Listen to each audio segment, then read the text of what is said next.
All right, thanks. So I wanted to start with a question. Is this flooding or is this stormwater?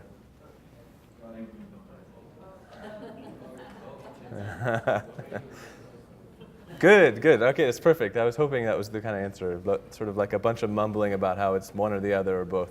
So then I want to see a show of hands first. I got a poll.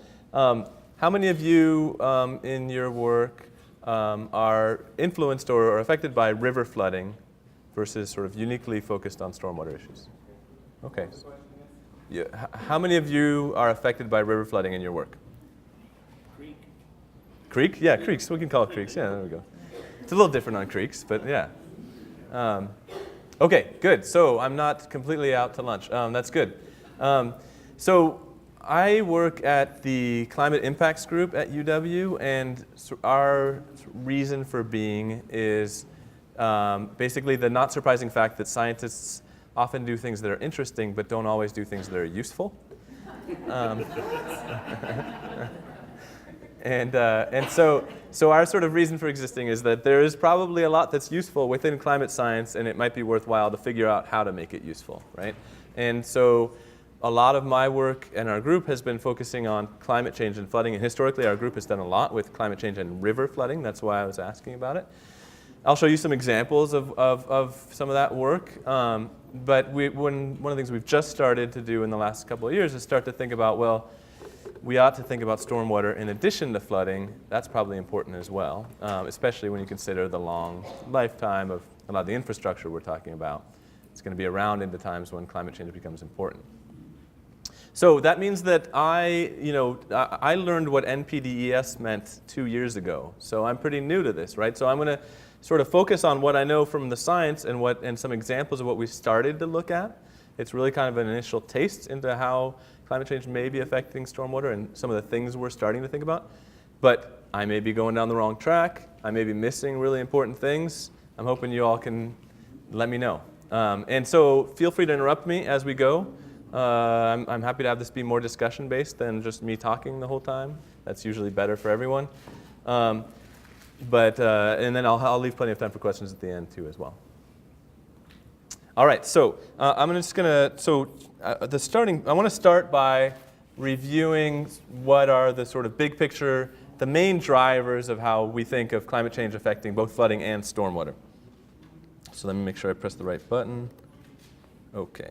All right. So just starting at the very beginning, these are just the observations, just so we're all starting from the same baseline. This is what the weather stations in Washington State say, if you just average them up over the state of Washington, for how temperature on the left has changed over the last 100 years and how precipitation has changed on the right. It's just annual average temperature and then total amount of rainfall in any given year.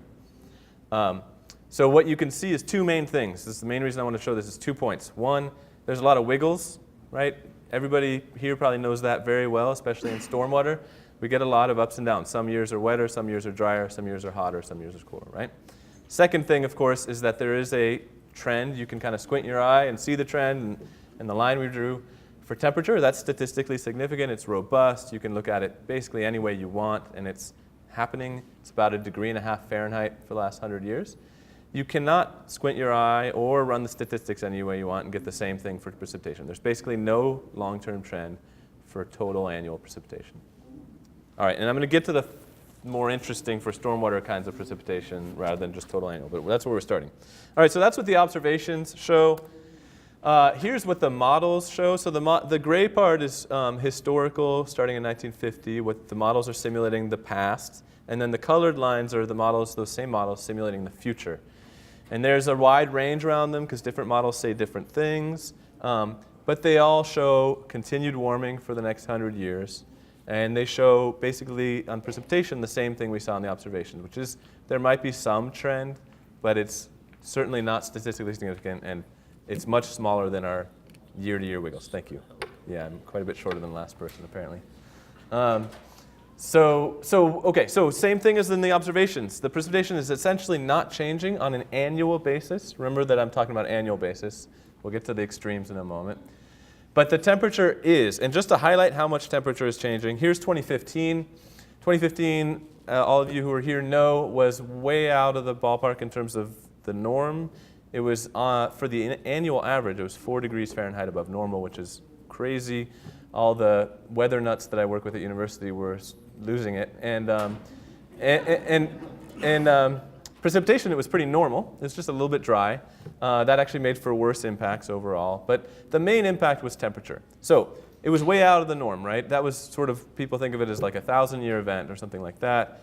Probably to some degree influenced by climate change, but also probably to some degree just a natural fluctuation. So one thing that's nice about 2015 is it's sort of like, you can think of it as like a dress rehearsal for the future. Even if it's not caused by climate change, it looks a lot like what we expect from climate change, which is it's warmer, precipitation is about the same, right?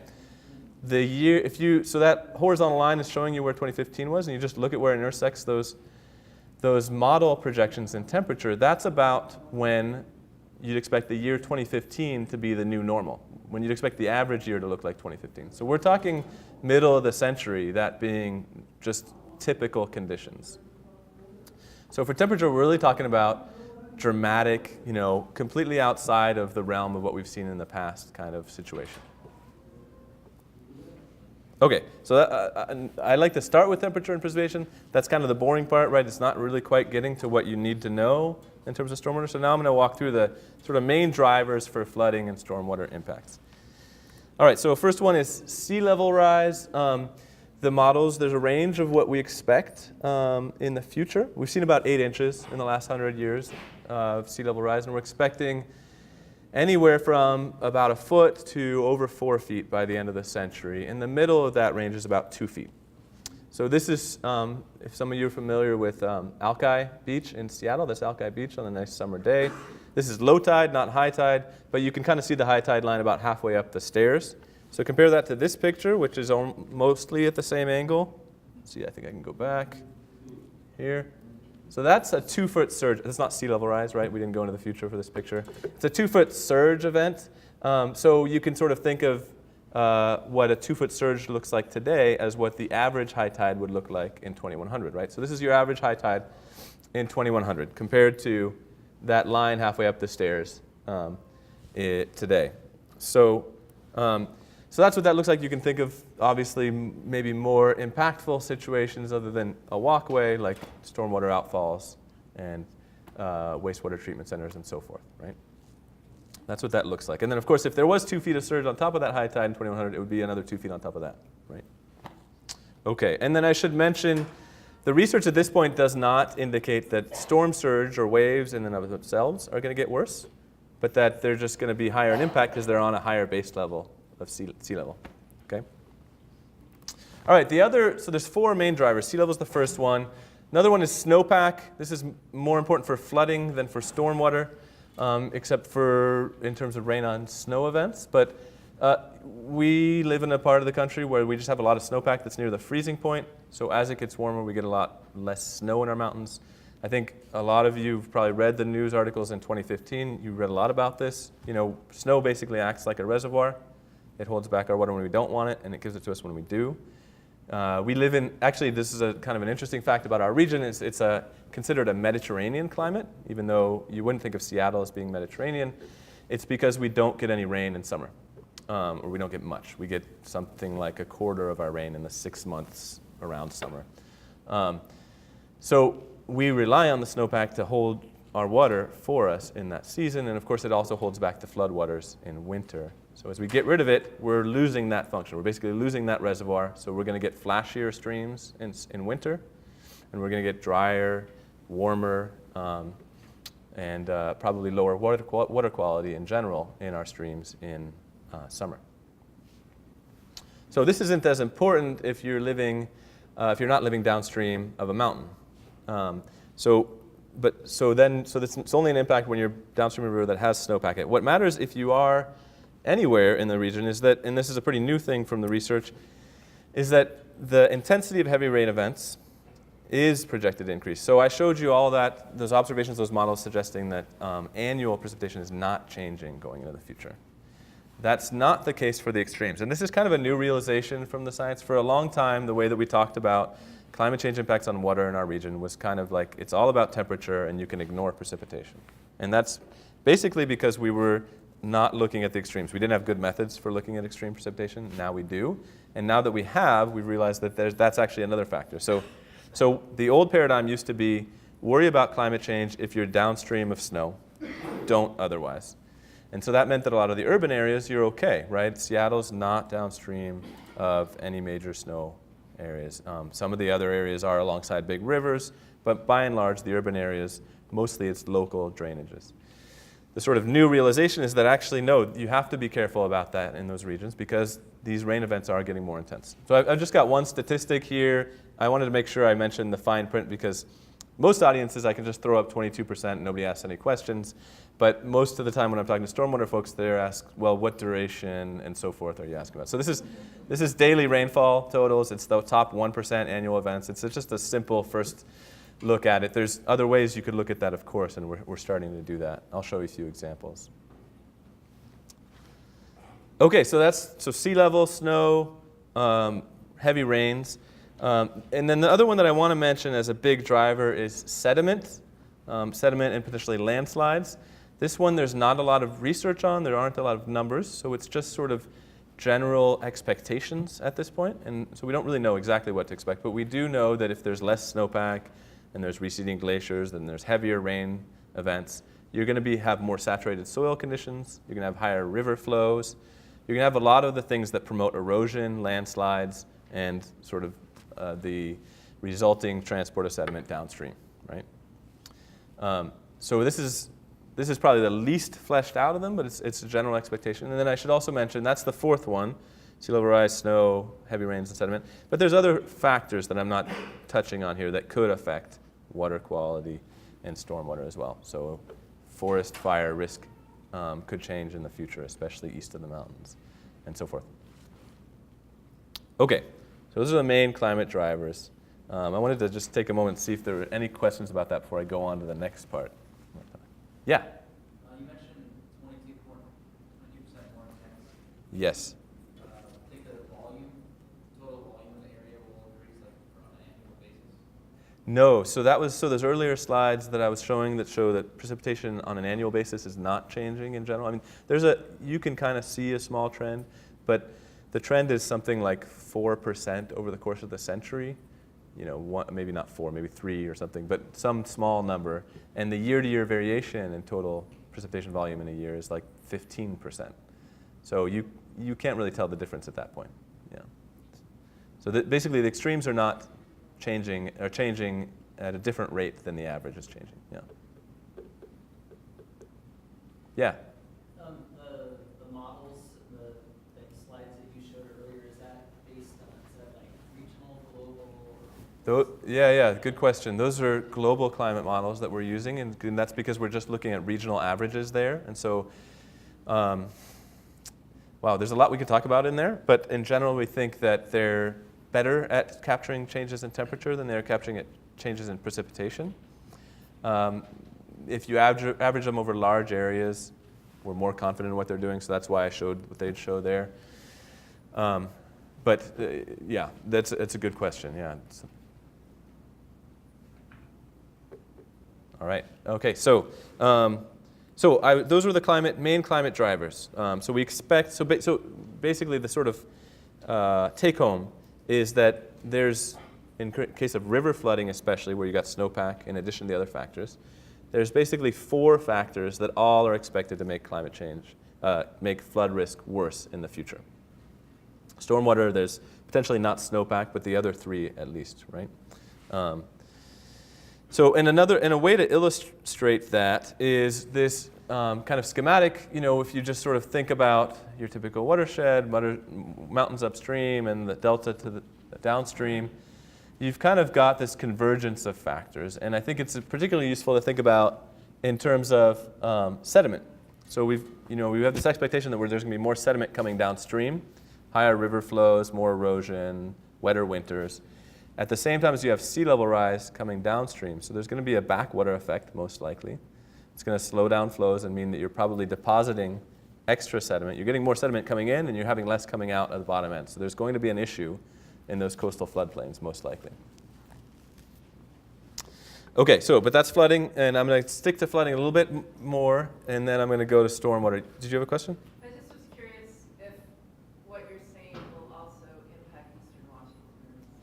Yeah, no, that's a great question. So the research, in general, yes. And so I've been showing images from Western Washington, and I apologize for that, and that's where most of my work has been so far. The causes of flooding are different in Eastern Washington, of course, right? But there are similar causes, right? And so, heavy rain events are still a driver. We still get, on the east side, the same Pineapple Express events. Sometimes it's different conditions that lead to the big ones for the east side. Snowpack, of course, is huge. And then there's things that are different, right? You get thunderstorms on the east side. I haven't talked about that because I don't know what to say about it. The models are not good at capturing that at that point. There's also forest fires, right? And post-fire flooding is a big issue. Water quality as well, but yeah. So it's a good question. Thanks for bringing that up. Yeah. So there's a confluence of issues. Some of these do apply to stormwater. Some of them are just for flooding. And of course, you all know better than me about those impacts that are listed in the middle. So I want to show a few more examples of how we've been looking at flooding and some of the results we have. And then I'll give you a taste of some of the things we've started to look at in terms of stormwater implications. And again, just to reiterate, we're just starting on this. And so there's a lot of big things that we haven't even touched on yet, and we probably ought to think about. So this is my favorite starting point for talking about flooding. This is the Walmart in Mount Vernon, and this is the Walmart in a 100-year flood. And actually, this is I want to be careful about this. This isn't climate change. This is just the current 100-year flood. So that Walmart is behind a big levee. So what climate change does in this particular location, it's just one example, it isn't so much that it raises the elevation of the flood, but it increases the frequency. So we're talking about this no longer being a 100-year flood by the end of the century, but maybe being a 30-year flood, right? So happening 3 times as often. Here is similar idea, but larger scale. So actually let me see, maybe there's a pointer. Yeah, the pointer works. Okay. So we were just looking at a Walmart. Where's Mount Vernon? It's somewhere around in this area. The Walmart was around here. This is the lower Skagit, if you're familiar with it. Cedar Woolley's up here, LaConner's down here, and Puget Sound is behind these legends. So this is what we did here. This is actually a royal we. I didn't do this. Some colleagues did it. They just took the FEMA model. FEMA's mapping the 100-year floodplain. That's what this shows here. And then they just asked, what if we look at what sea level rise and increased river flows do? We have those numbers already, so let's just see that. So this is 2040s, and here's 2080s. And then I'm not showing it here, but oops, that's the wrong way.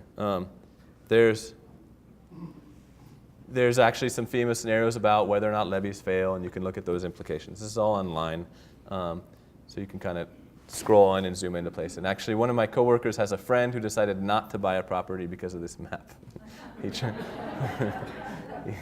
He chose a knoll instead. He found the high point. All right, so that's flooding. Mostly moving on to stormwater from here on out. So one potential impact is drainage. Oh yeah. Sorry. I was just wondering if FEMA is actually taking into account these models when they're I know that they just went through an update on their mapping. Did they take into account climate change? Yeah, so they are doing, okay, so there's a lot to go into there. So there's they have this risk map process. I don't know if you're familiar with that. So the climate change and other change, so there's also other future conditions like, urban growth and development. And none of those are currently regulatory. Their regulatory maps are currently just the same as they've always done. It's based on current conditions and past observations of flow extremes. But they are offering that information as non-regulatory information to complement their regulatory information at this point. And often that's through this risk map process where they work with communities. I know less about it, but I know that there's also a lot of the mapping is a little bit on hold with the current biological opinion. And I don't really know the details of that, but I know that's potentially an issue that's not worked out at this point. So they're aware of it. I think it's just not clear how to deal with it at this point. Yeah. Okay, so drainage. So one of the projects that I'm working on right now is with King County, and they're looking both at urban and rural stormwater. So one of the issues that they're interested in is the implications for drainage. There we're looking mostly at inland hydrology, but there's also potential, I've got a couple examples here that are more about coastal impacts. So just as an illustration, with this graph, this is a colleague who made this graph, and you don't need to get a whole lot of details out of this. This is basically just asking, let's suppose you have a tide gate that's at some height relative to high tide, and we can look at sea level rise, and we can ask, today, how many hours a day does your tide gate have to be closed, so it's not going to allow drainage from, say, your agricultural field, versus in the middle of the century versus at the end of the century. So just one example, if you just pick current mean higher high water, current high tide, that's about an hour a day that it's closed right now. If you look at what the middle projection is for the middle of the century, it's about 3 hours per day. And end of the century, it's 8 hours a day. So you imagine a big storm event comes through, you may have to wait as long as 8 hours in order to let that drain at the end of the century. And that's assuming you have a fairly high tide gate. It's a high tide or higher. That's one example. It's, again, like I'm saying, this is sort of just giving you a taste of how we're going. There's a lot more we could do.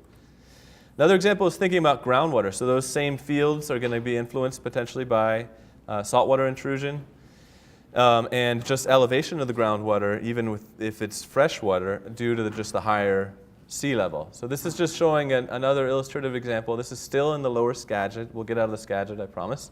But this is Mount Vernon out here, and this is the depth of the groundwater across an area where it was surveyed in the lower Skagit today, or historically.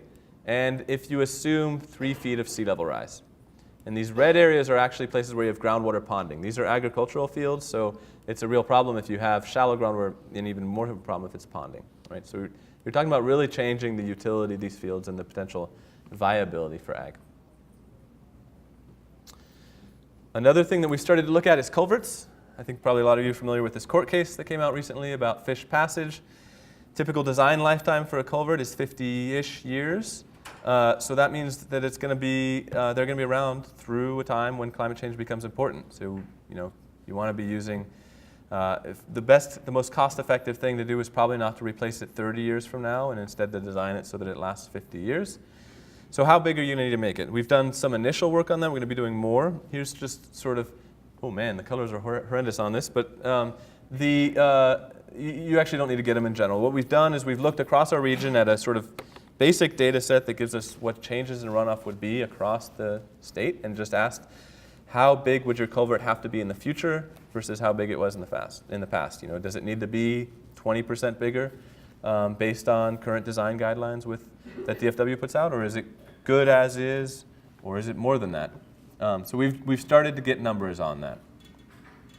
And the next thing that we're going to start to do is get a little bit more specific. Given that the models say that it needs to be bigger, what does that, what would it imply if you ignored that and just built it at the current design spec in terms of maybe annualized costs, if we can get to that point, or at least risk that it no longer provides fish passage over the course of its design lifetime. And I should mention also, I think where I'd like to get to this, and this is sort of pie in the sky, we're not there yet, but you can imagine building the most beautiful culvert in the world. I'm sure that exists somewhere, and it's perfectly designed for climate change. It's going to accommodate whatever comes its way. And then somebody permits a parking lot upstream from it, right? And then it just doesn't work at all, much less with regard to climate change. So I think it's going to be potentially expensive to retrofit culverts in order to accommodate just this court case, much less climate change. It's probably going to take some bigger picture thinking about managing stormwater beyond culverts and integrating it with the other work that folks like you do. So we're not there, but that's something I've been thinking about. And then, let me just see where I am. Okay, so finally, urban stormwater. So this is yet another west side picture. Apologies again. This is Seattle. I got this off of Twitter. I don't know if anybody's familiar with Seattle. There's a 6-armed brewery here. It's actually on a hill upstream from downtown. And it just got overwhelmed by a high-intensity winter storm. So this is one where we're really just starting in on looking at the analysis of what we can say about what our models can tell us about how climate change is going to affect stormwater risk. And we're looking at just precipitation intensity at this point. And we're basically trying to answer two questions. One, we wanted to back up and ask how well do we know what we think we know in terms of the intensity of historical events. So this is just one example, which is showing how that bell curve shows different measures of the uncertainty of the 10-year storm event. This is, I think, the 10-year extreme in daily precipitation. And we've gone back into our modeling as a way to get a little bit more statistics on what we've seen in the past and ask, when you do these extreme statistics, what's the 10-year event? The statistical theory tells you what you think the uncertainty is. Is it a 3-inch plus or minus 1 inch event, or is it 3-inch plus or minus half an inch? And we're trying to go back and sort of semi-empirically confirm that, with the idea that a lot of times in engineering design we think about the median and then the 5th and 95th percentile estimate. We want to get to there with this kind of information from our models as well. And then I think in a more intuitive and interesting way, we're starting to think about the design specs, right? What do our modeling say? We can pull out of our model what precipitation is doing over the course of the next century, but we're trying to translate that into a context that's more directly usable in the context of engineering design. And I know a lot of folks are moving towards continuous simulation, and we're providing information that can do that too, but I think it's helpful to look at some of these other ways of looking at it, like intensity, duration, frequency curves. So we're starting to do that. This is just showing one example. I put on both these slides, these are preliminary. I think we're not done yet. But what these are showing is the solid lines are different return intervals for the historical simulation, and then the dashed lines are the future simulations, and they're all higher. Those intensities are going up at every duration, and we're starting to quantify how much in each case. Okay, so I'm going to change gears a little bit, so a good time for questions if there are any. Okay, so I want to go from here to talking about what we do about this. So this is just, so far it's kind of just a taste of what we started to look at. There's a lot more we could be looking at. And one of the things that we think about a lot in our group is that it's not just about the science, not surprisingly, right? Like I said, I learned what NPDES permits were 2 years ago. So on my own, there's only so much that would be useful that I could do in terms of stormwater. It's really where the interesting stuff happens is in trying to understand how you would use the information and what the implications are and all the specifics of each context, right? So, we sort of think about this as sort of bridging between science and practice, or, going from what we know on the science side, and really what I should be saying is to what we know on the practice side, right? There's a whole bunch of expertise on your end, and we're trying to meet in the middle somewhere. So I want to talk a little bit about what are some of the resources that are out there that could be a good starting point for thinking about this, and that I've sort of come across as I've gone. So I think a lot of you hear the news about some of these big picture reports that are out there. There's the international climate change reports, national, and then we've got one just for Puget Sound and another one just for Washington State. And they're really good sort of go-to, get your first numbers on what to expect. But those don't get you to say what you would do differently in terms of design, right? They're a good background reading, but don't get you all the way there. There's another one that I've learned about recently, which is really great, is the Army Corps has been doing a lot of work to think about how to deal with climate change, mostly because they're the Army Corps. They're focused on flooding and water management. But they've got some numbers some things that are useful in terms of guidance for sea level rise in particular, and they're starting to work on other things as well. And so this is, I hope you're not trying to read those, but those are 4 guidance documents, including 2 engineering regulations, which, as I understand it, in Army Corps lingo means you have to do it if you work for the Army Corps.